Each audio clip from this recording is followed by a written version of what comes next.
A los 58 años pasé de realizar cirugías en una mansión valorada en 4,7 millones de dólares a conducir un Uber en un Honda Civic oxidado. Todo por culpa de mi suegro, el juez más poderoso de Jalisco.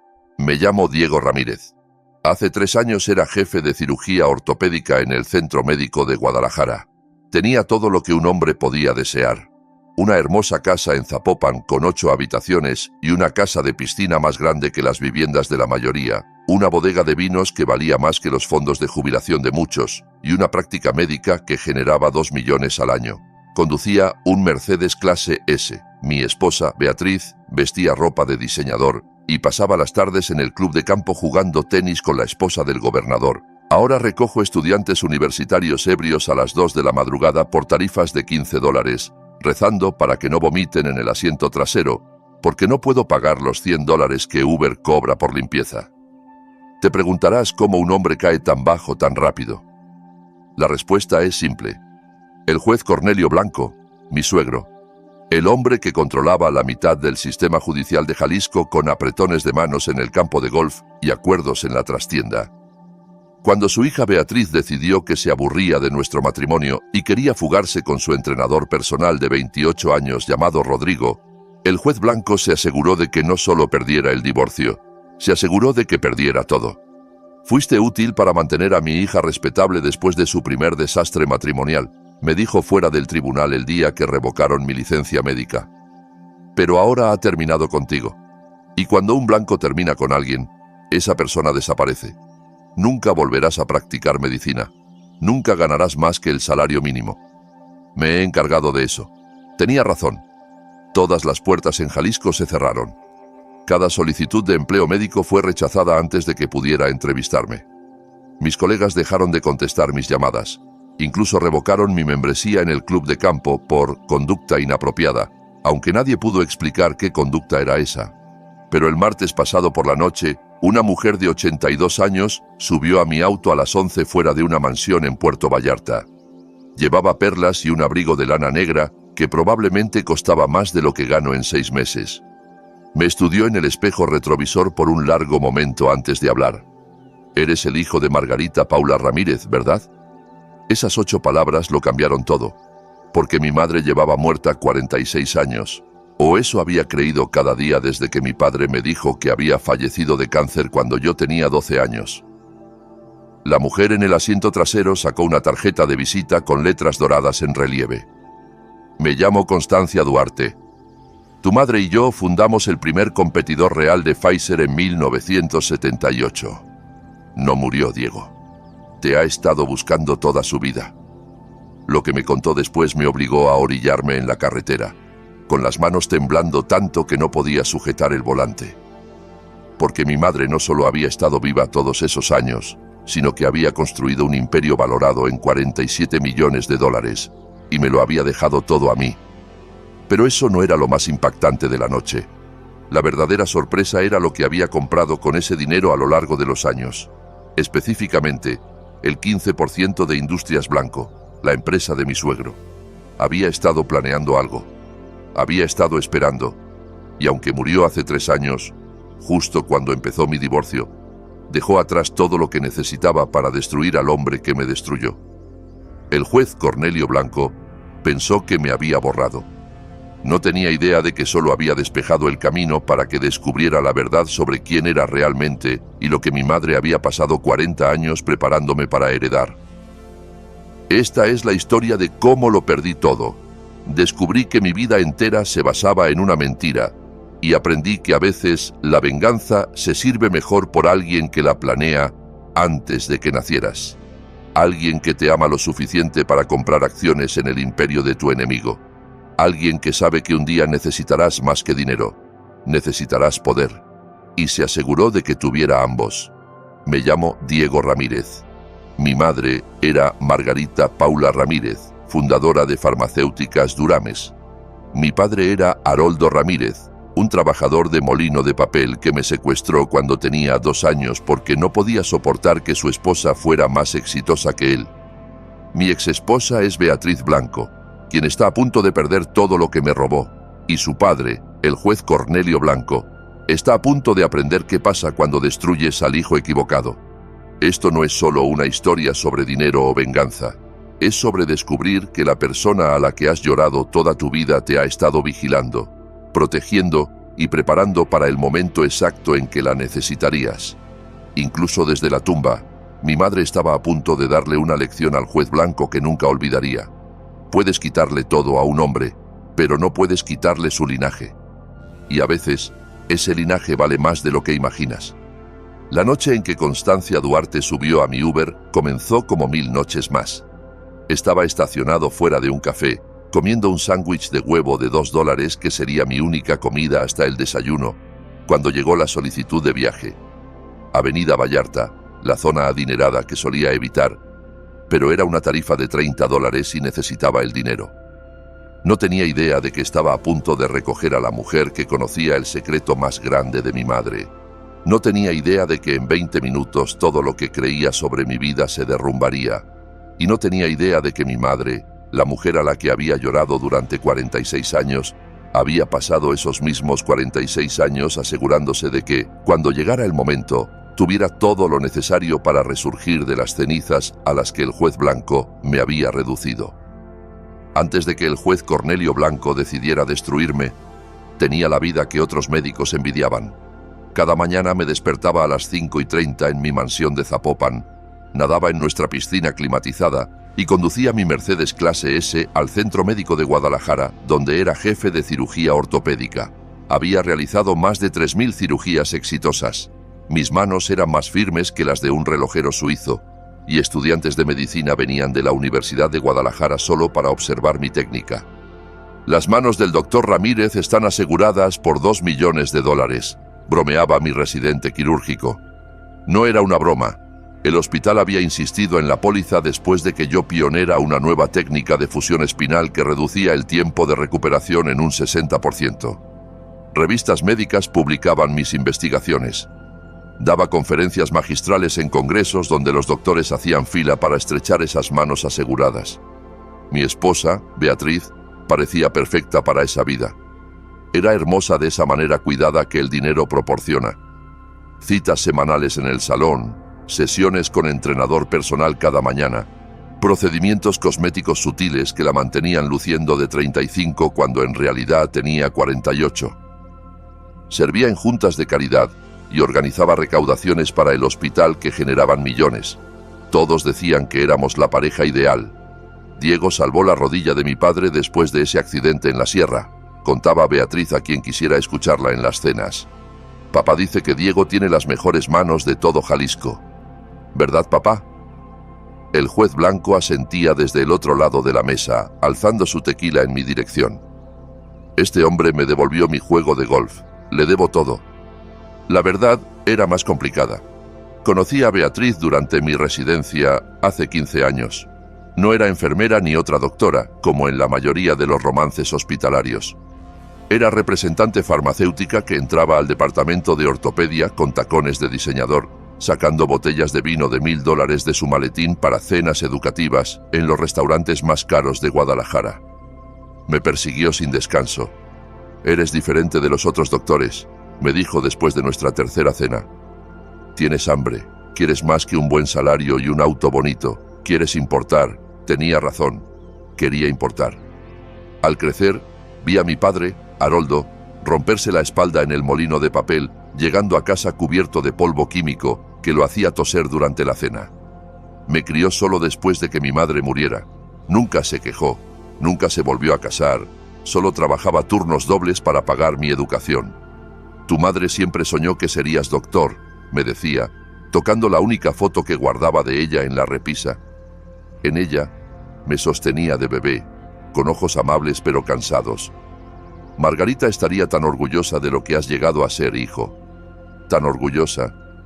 Esa foto vivía en mi billetera durante la escuela de medicina. La sacaba en sesiones de estudio de 18 horas, en semanas de residencia de 100 horas, en mi primera cirugía solo cuando mis manos temblaban de nervios.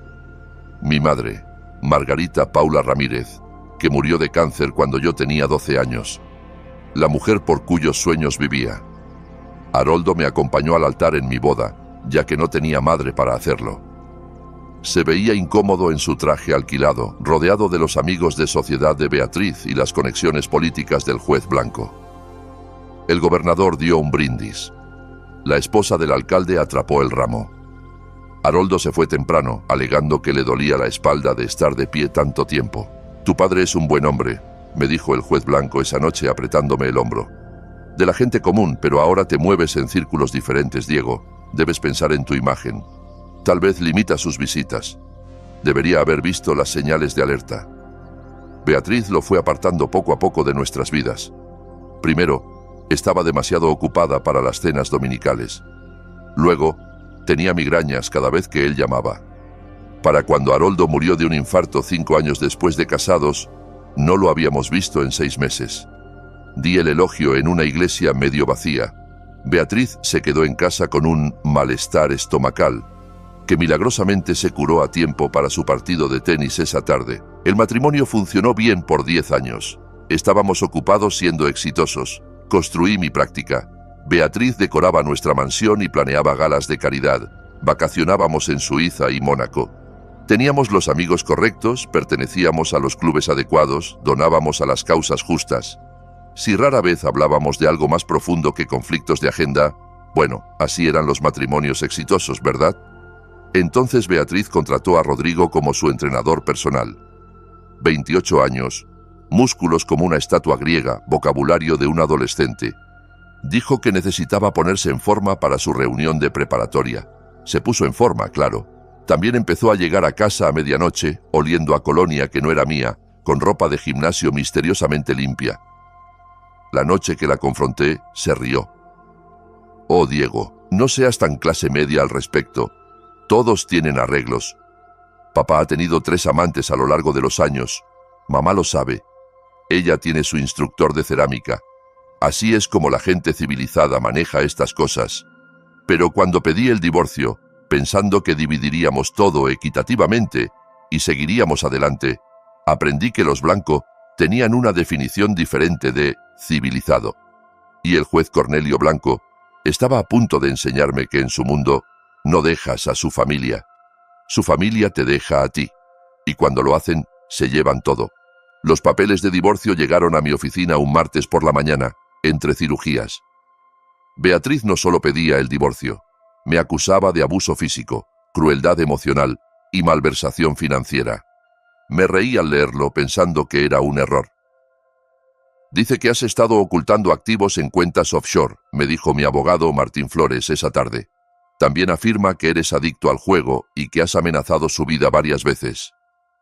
«Martín, ni siquiera sé jugar póker. Nunca le he alzado la voz a Beatriz, mucho menos la mano. Esto es una locura».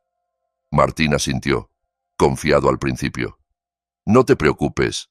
Los jueces ven a través de estas acusaciones falsas todo el tiempo. Lo resolveremos rápido». Pero Martín no sabía con quién lidiábamos. 3 días después, me llamó a las 6 de la mañana con voz temblorosa. «Diego, no puedo representarte más. Lo siento. Mi esposa está embarazada y recibí una llamada sugiriendo que sería desafortunado si algo pasara durante el parto. Tengo que retirarme del caso». 3 abogados más dijeron no después de Martín. El cuarto fue lo suficientemente honesto para decirme por qué. «El juez Blanco controla el sistema legal de este estado, doctor Ramírez. Cualquier abogado que tome su caso nunca practicará en Jalisco de nuevo. Tengo 2 hijos en la universidad. No puedo permitirme ser un héroe».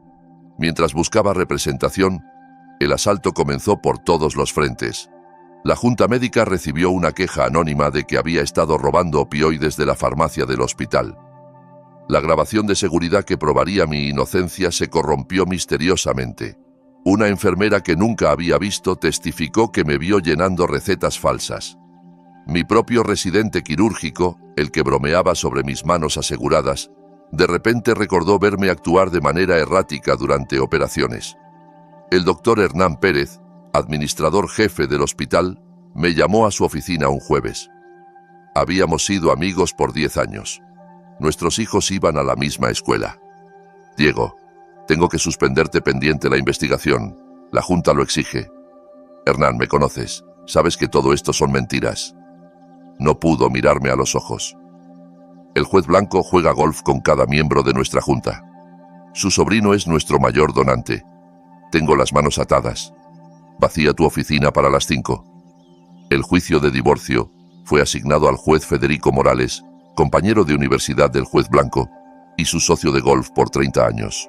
Mi nueva abogada, una defensora pública llamada Carla, que fue la única dispuesta a tomar el caso, intentó pedir un cambio de sede. Moción denegada. Falló el juez Morales sin levantar la vista de sus papeles. El juicio fue una obra maestra de destrucción orquestada. Beatriz subió al estrado con un vestido gris conservador, maquillaje sutil, lágrimas perfectamente cronometradas mientras describía años de tormento que nunca ocurrieron. Se enfurecía por las cosas más pequeñas, sollozaba. Si la cena se retrasaba 5 minutos, tiraba platos. Me dijo que si intentaba irme me mataría. Vivía aterrorizada. Luego vino la evidencia que sabía era falsa, pero no podía probarlo. Fotografías mostrándome en un casino, recibos de deudas de juego por cientos de miles, estados de cuenta de bancos que nunca abrí, mostrando transferencias a las Islas Caimán. Una mujer llamada Destina testificó que había estado conmigo por 2 años, que le prometí dejar a mi esposa, que le di joyas y autos. Nunca he visto a esta mujer en mi vida, le dije a Carla durante un receso. No importa, susurró ella. Mira al jurado. Le creen a todo. El fallo del juez Morales fue rápido y brutal. La casa fue para Beatriz por su sufrimiento. Mi práctica fue liquidada para pagar las deudas de juego fabricadas. Mis cuentas de jubilación fueron embargadas por ocultar activos. La Junta Médica, al recibir las transcripciones del juicio, revocó mi licencia por turpitud moral y conducta profesional inapropiada. Después del juicio, el juez Blanco me encontró en el estacionamiento. Fumaba un puro cubano, rodeado de 2 guardaespaldas de la policía estatal. Sabes, Diego, en realidad me agradabas al principio. Eras útil. Beatriz necesitaba respetabilidad después de su primer divorcio desastroso, y tú se lo diste. Pero ahora está aburrida. Quiere a su chico entrenador, y lo que mi hija quiere, lo obtiene. Destruyó mi vida entera por el romance de su hija. Se rió, soplando humo en mi cara. Te destruí porque pensaste que podías dejarla. Nadie deja a la familia Blanco. Nosotros dejamos a los demás. Considéralo una lección sobre cómo funciona el mundo real. Tu título médico, tus habilidades quirúrgicas, ese orgullo de clase media tuyo, nada de eso importa cuando estás contra el poder real. Tiró el puro y lo aplastó con su zapato italiano hecho a mano. Nunca trabajarás en medicina de nuevo. Cada hospital en el occidente sabe tu nombre ahora. Cada práctica médica tiene tu foto en la lista de no contratar. He hecho algunas llamadas. Estás acabado. Se dio la vuelta para irse, luego miró atrás. Oh, y Diego, ese departamento que alquilaste en el oriente, tu arrendador acaba de recibir una llamada sobre tu historial criminal. Tienes 3 días para mudarte. Mejor busca algo más apropiado para tu nueva posición en la vida, tal vez bajo un puente. Los guardaespaldas rieron mientras se alejaban, dejándome solo en el estacionamiento vacío, sosteniendo una caja de cartón con el contenido de mi oficina. Mis manos aseguradas ahora sin valor. La foto de mi madre aún en mi billetera, lo único que no pudieron quitarme. El aviso de desalojo estaba pegado en mi puerta cuando llegué a casa del juicio. 3 días para desalojar. Pasé el primer día llamando a todos mis contactos en medicina, agotando la batería del teléfono, dejando mensajes que nunca serían respondidos. El doctor Pérez, a quien había entrenado, contestó una vez por error. Diego, lo siento, no puedo hablar contigo. Si Blanco se entera de que tomé esta llamada, acabará con mi carrera también. Por favor, no llames de nuevo. La línea se cortó. Fue entonces cuando entendí la complejidad de mi destrucción. No era solo mi carrera o mi dinero. El juez Blanco me había hecho radioactivo. Cualquiera que me ayudara sufriría el mismo destino. Me mudé a un motel de pago semanal en el oriente de Guadalajara, donde las paredes eran tan delgadas que podía oír el televisor del vecino y sus ataques de tos que duraban toda la noche. El cuarto olía a cigarrillos y moho. Las sábanas tenían manchas que no quería identificar, pero era todo lo que podía pagar con los pocos miles que había escondido en la caja de herramientas vieja de mi padre, dinero que los abogados de Beatriz no encontraron porque no pensaron buscar en algo tan humilde. Por 6 meses, apliqué a cualquier empleo que pudiera tomarme, puestos de técnico en farmacia, ventas de equipo médico, administración hospitalaria, incluso facturación médica. Cada aplicación terminaba igual. Buscaban mi nombre en internet, encontraban los titulares: prominente cirujano pierde licencia en escándalo. Deudas de juego y abuso expuestos en divorcio. Y de repente el puesto estaba ocupado. Intenté aplicar con variaciones de mi nombre: Diego P. Ramírez, D.P. Ramírez, incluso solo Diego. Pero las verificaciones de antecedentes siempre me alcanzaban. Una gerente de contratación en una farmacia sintió lástima suficiente para decirme la verdad. Alguien llamó a nuestra oficina corporativa, dijo en voz baja. Dijeron que si te contratábamos, nuestra farmacia empezaría a fallar inspecciones de la autoridad sanitaria. Tengo una familia que alimentar. Lo siento, el orgullo es un lujo cuando tienes hambre. Después de que se acabó mi efectivo, tragué lo que quedaba de mi dignidad y apliqué para conducir Uber. No les importaban licencias médicas ni escándalos periodísticos. Solo necesitaban a alguien con auto y un historial de conducción limpio. Aún tenía el viejo Honda Civic de mi madre que había guardado en almacenamiento todos esos años. Un modelo 1998 con 200.000 kilómetros que mi padre compró usado cuando yo estaba en la secundaria. Beatriz siempre odió que lo conservara. ¿Por qué guardas esa chatarra?, preguntó una vez. Porque me recuerda de dónde vengo, le dije. Ahora era todo lo que me quedaba, y me llevaba de vuelta al principio. Mi primera noche conduciendo fue un desastre. No conocía los atajos. Me perdí 2 veces. Un pasajero ebrio vomitó en el asiento trasero, y la limpieza me costó más de lo que gané toda la noche. Pero seguí. ¿Qué más iba a hacer? ¿Morir de hambre? Desarrollé una rutina para sobrevivir. Conducir de las 6 de la tarde a las 2 de la madrugada, cuando las tarifas eran más altas. Dormir hasta el mediodía. Comer una comida al día en el restaurante pakistaní donde el dueño, que no sabía quién fui, me daba arroz extra gratis. Evitar cualquier lugar donde pudiera ver a alguien de mi vida pasada. Pero Guadalajara no es tan grande. Una noche recogí a la doctora Juana Vargas del hospital. Había sido residente bajo mi supervisión 5 años atrás. Subió al auto, miró su teléfono, luego se congeló al reconocer mi voz dándole el saludo estándar de Uber. Doctor Ramírez, Diego. Dios mío. Hola, Juana. Estuvo callada todo el trayecto de 15 minutos. Al llegar a su departamento, salió sin una palabra, pero dejó una propina de $100 en la AP. La nota decía: lo siento. Todos sabemos que no era verdad. Esos $100 me compraron víveres para 2 semanas. Quería ser orgulloso, rechazar el dinero de lástima, pero el orgullo no llena el estómago ni paga la gasolina. Por 2 años, esta fue mi vida. Recoger extraños, llevarlos a lugares, cobrar de $300 a $400 a la semana, pagar el motel, la gasolina y fideos instantáneos, dormir, repetir. Dejé de mirarme en los espejos, dejé de pensar en el futuro, existía nada más. Entonces, esa noche de martes en noviembre, mi teléfono sonó con una solicitud de viaje desde Avenida Vallarta, la zona adinerada. Mi dedo hovered sobre el botón de rechazar. Lo último que necesitaba era recoger a alguien que me reconociera, que recordara al doctor Diego Ramírez del club de campo o las galas de caridad. Pero era una tarifa de $40. Eso eran 2 días de comida. Acepté. La casa era una mansión de ladrillo con columnas, del tipo que Beatriz habría amado. Una mujer mayor esperaba afuera, con un abrigo de lana negra y perlas que captaban la luz de la calle. Se movía con cuidado pero decisión, como alguien que nunca ha apurado nada porque el mundo espera por ella. Subió al asiento trasero con gracia sorprendente para su edad. Di mi saludo estándar, confirmando que su destino era la estación de tren de Puerto Vallarta. No respondió de inmediato. En cambio, me estudió en el espejo retrovisor con una intensidad que me incomodó. «Conductor», dijo finalmente, con un acento que no pude ubicar, quizás del altiplano, el que la gente adinerada cultiva. «¿Cuál es tu nombre?» «Diego», dije, sin querer dar mi nombre completo, un hábito que desarrollé para evitar reconocimiento. «¿Diego qué?» dudé. «Solo Diego».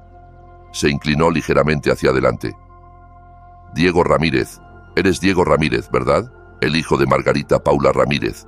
Las palabras me golpearon como agua helada. Nadie había dicho el nombre completo de mi madre en décadas. Mi padre siempre la llamaba solo Margarita. Su segundo nombre, Paula apenas se mencionaba. ¿Cómo esta extraña lo sabía? Mi madre murió cuando tenía 12 años, dije con cuidado, apretando las manos en el volante. La mujer rió, pero no era cruel. Era sabio, casi triste. Oh, Diego, tu madre está muy viva, y te he estado buscando por 3 años.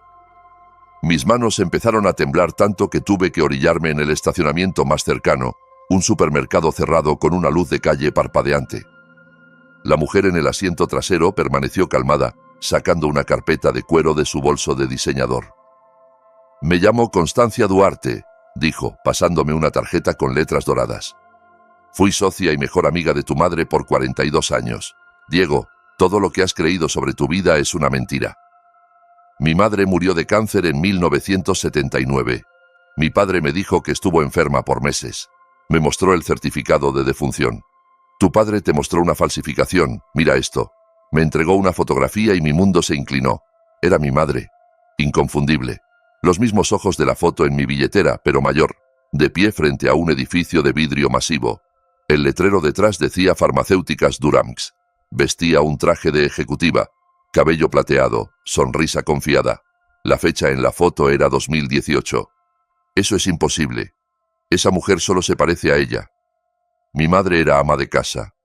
Murió cuando tenía 12 años. Constancia sacó más fotos. Mi madre a través de los años. Envejeciendo naturalmente. Dirigiendo una empresa. Estrechando manos con senadores. Tocando la campana en la Bolsa de Valores de México. En una de 2015, estaba en lo que claramente era un congreso médico. El banner detrás decía, Farmacéuticas Duramax anuncia avance en manejo de colesterol. Tu madre nunca fue ama de casa, Diego. Era bioquímica con doctorado del Instituto Politécnico. Ella y yo fundamos Duramax en 1978, con un préstamo de $10.000 y 3 patentes que desarrolló. Para 1979, teníamos nuestro primer contrato de $1 millón. Fue entonces cuando tu padre enloqueció. Mi garganta se sentía como papel de lija. ¿De qué hablas? Haroldo era un buen hombre, Diego, pero también un hombre de su época. No podía manejar que su esposa ganara 10 veces su salario. No podía manejar que viajara a congresos, dirigiera empleados hombres, que la escribieran en revistas como una de las mujeres revolucionando la medicina. Así que, una noche de marzo de 1979, mientras Margarita estaba en un congreso en la Ciudad de México, Haroldo te empacó y desapareció. Sacó un recorte de periódico del Diario Nacional de abril de 1979.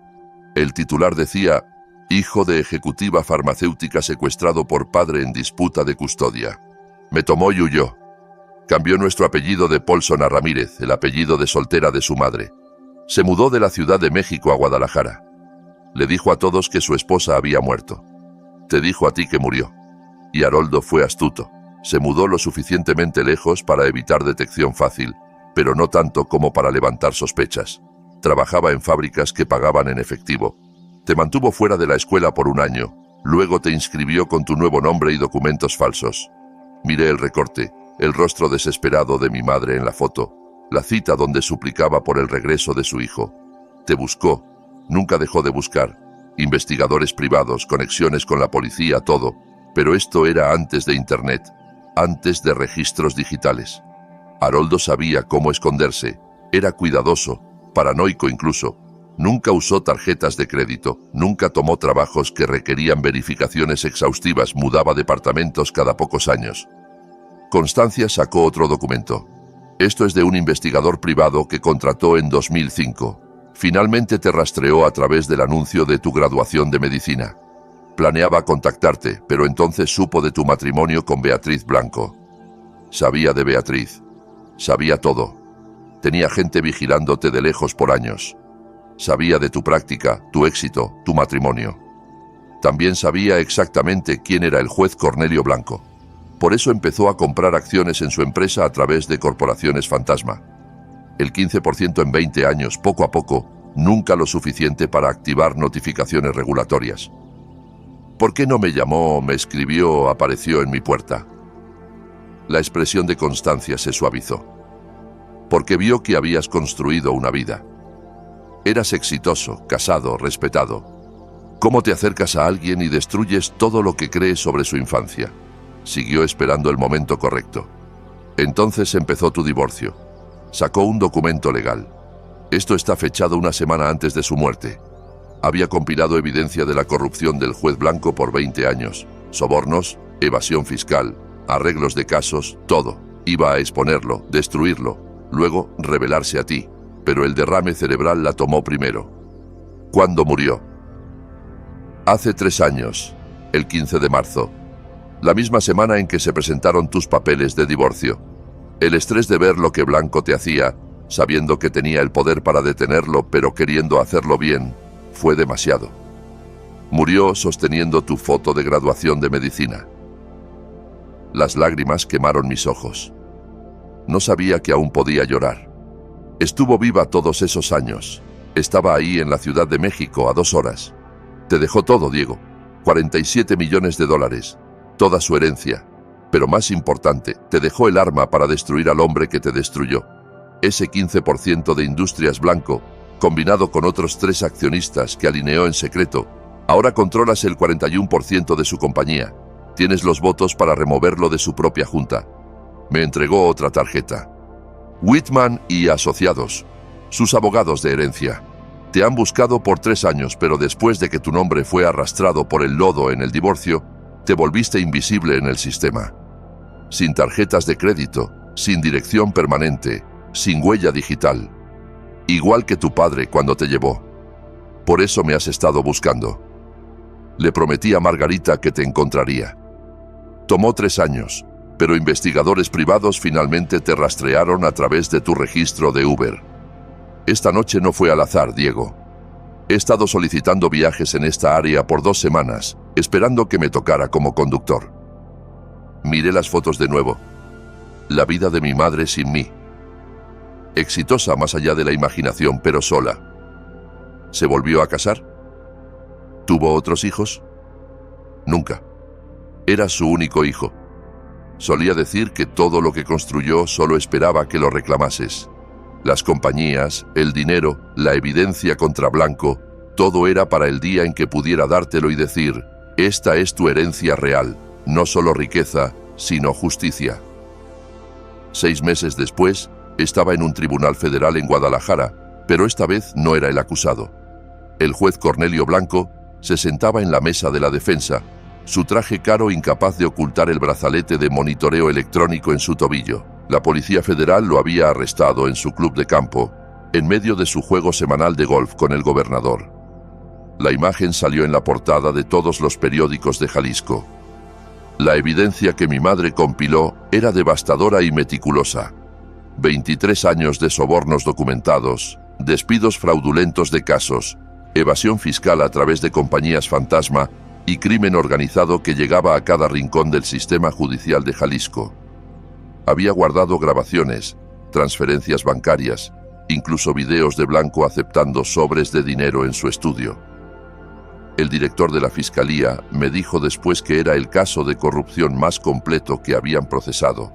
El acusado es sentenciado a 18 años en prisión federal, anunció el juez. Los hombros de Blanco se hundieron. Detrás de él, Beatriz sollozaba, pero no eran las lágrimas ensayadas de nuestro divorcio. Estas eran reales. Había perdido todo cuando congelaron los activos, la mansión, los autos, las joyas, todo se fue. Lo último que supe es que vivía con Rodrigo en un departamento de un dormitorio en el sur de la ciudad, trabajando como recepcionista en una clínica dental. No sentí satisfacción al ver a Blanco esposado. Me sentí vacío, como si hubiera completado la misión de alguien más. Pero eso cambió cuando salí del tribunal y vi lo que mi madre realmente me había dejado. La doctora Juana Vargas estaba allí, junto con 14 otros doctores del centro médico. Escuchamos de todo, Diego. Te queremos de vuelta. La junta del hospital votó unánimemente para reinstalarte con todos los privilegios y pago retroactivo.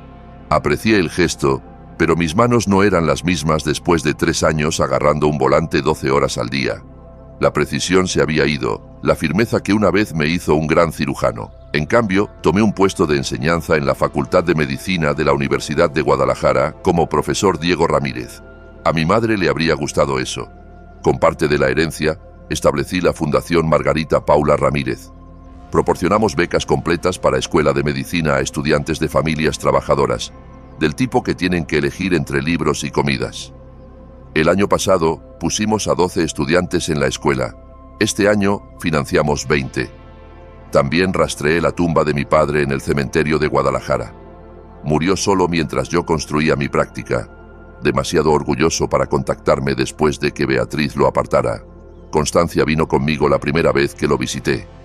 «Te amaba», dijo, de pie a mi lado ante la lápida simple. Margarita lo sabía. Incluso después de todo, nunca lo odió. Entendía que tenía terror de perderte por su éxito. Estaba equivocado, pero su amor por ti era real. «Llamó una vez», continuó Constancia. «El día que te graduaste de medicina, Margarita dio entrevistas sobre buscarte y Haroldo vio una. Llamó a su oficina y dijo: «Deberías ver en qué se convirtió Maggie. Deberías ver a nuestro chico». Luego colgó antes de que pudiera rastrear la llamada. Encontré la grabación en los papeles de mi madre después. 15 segundos de la voz de mi padre, orgullosa y quebrada al mismo tiempo. La guardo en mi teléfono. A veces la escucho mientras conduzco. Sí, aún conduzco Uber una noche a la semana. Mis contadores piensan que estoy loco, pero me mantiene con los pies en la tierra. La semana pasada recogí a una joven del hospital, aún en uniforme, exhausta de un turno de 30 horas. «¿Noche dura?», pregunté. «La residencia me está matando», dijo. «Estoy pensando en renunciar. Mi papá dice que desperdicio mi vida siendo doctora cuando podría unirme a su negocio inmobiliario». «¿Puedo decirte algo?», respondí. «He sido cirujano, he estado en la ruina, he sido destruido y he sido reconstruido. Lo único que importa es si vives tu propia vida o la versión de alguien más». Suena como si hubiera una historia ahí. La hay. Mi madre pasó 40 años construyendo un imperio que no sabía que existía. Todo porque se negó a vivir la vida que otros esperaban de ella. Mi padre me secuestró porque no aceptaba su éxito. Mi exsuegro me destruyó porque no seguí sus reglas. Pero esto es lo que aprendí. A veces perder todo es la única forma de descubrir quién eres realmente. Estuvo callada un momento. ¿Alguna vez te arrepentiste de ser doctor? Nunca. Ni siquiera cuando perdí mi licencia. Ni siquiera cuando dormía en un motel que alquilaba habitaciones por hora. Ser doctor no era solo mi trabajo, era lo que estaba destinado a ser. Mi madre lo sabía incluso de lejos. Me vio convertirme en lo que soñó que podía ser, aunque no pudiera decírmelo. Al llegar a su departamento, dudó antes de bajar. «Gracias. Necesitaba oír eso. Una cosa más», le dije. «Tu padre está equivocado. No desperdicias tu vida. Salvas vidas. Eso vale más que todos los bienes raíces de Jalisco». Sonrió y entró. El viaje fue de $12. Dejó propina de 50. El juez blanco tenía razón en una cosa. Nunca practiqué medicina de la misma forma de nuevo. Ahora la practico mejor. Enseño a estudiantes que me recuerdan a mí a esa edad, hambrientos, desesperados por importar. Les cuento sobre el cirujano con manos aseguradas que lo perdió todo y descubrió que su madre muerta había pasado 40 años planeando su redención. Les cuento sobre justicia que viene no de la ira, sino de la paciencia, de una mujer que amó a su hijo lo suficiente para comprar acciones en el imperio de su enemigo. Más importante, les cuento esto. Tu vida puede basarse en mentiras y aún llevar a la verdad. Tu familia puede traicionarte y salvarte en la misma historia.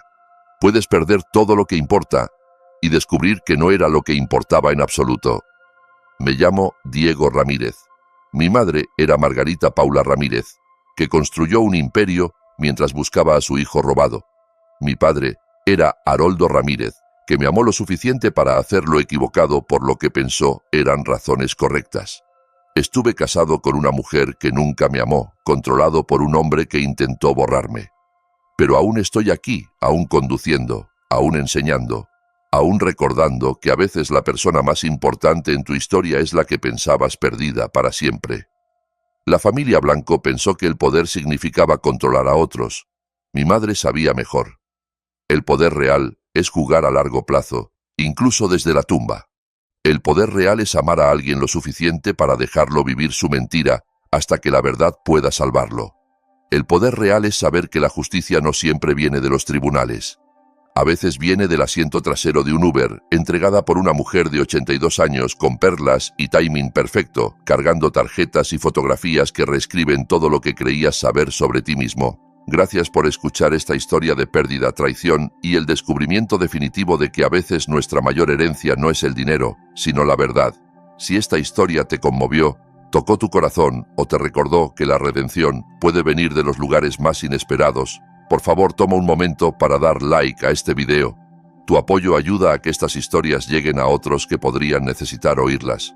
Comparte este video con alguien que necesite recordar que el fondo no es el fin, sino a veces la base para algo mayor. Deja un comentario abajo compartiendo tus pensamientos o tus propias experiencias de descubrir secretos familiares o superar traiciones. Leo cada comentario y sus historias inspiran las que cuento. Y no olvides suscribirte a este canal para más historias emocionales poderosas que nos recuerdan que los giros más grandes de la vida a menudo vienen cuando pensamos que la historia ha terminado. Activa la campanita de notificaciones para no perderte ninguna historia de resiliencia humana, justicia inesperada y la verdad que espera pacientemente su momento para cambiarlo todo. Hasta la próxima, recuerda, a veces la persona que intenta destruirte solo está despejando el camino para que descubras quién eres realmente.